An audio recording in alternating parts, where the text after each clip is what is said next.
অবিশ্বাস্য সাগরের মাছ রান্নার নতুন কৌশল। চলেন বন্ধুরা, আসসালামু আলাইকুম সবাইকে। মাছ রান্না করে ফেলতেছি। আদা, রসুন, মরিচ, লবণ, হলুদ সব কিছু ঘরে যা যা আছে সব কিছু দিয়ে ভালো করে ভেজে ভেজে রান্না করে ফেলছি। কষিয়ে কষিয়ে মাছ দিয়ে দিলাম।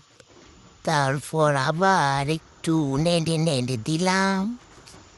তারপর আবার মাছ দিলাম। আবার পানি দিয়ে বুদবুদ বুদবুদ করে রান্না হয়ে যাচ্ছে। মাটির চুলায় রান্না হয়ে যাচ্ছে। রান্না হয়ে গেল, কত সুন্দর। ঘুরে ঘুরে বাটিতে চলে এসেছে। খেয়ে ফেলবো এখন মজা মজা। Subscribe, thank you.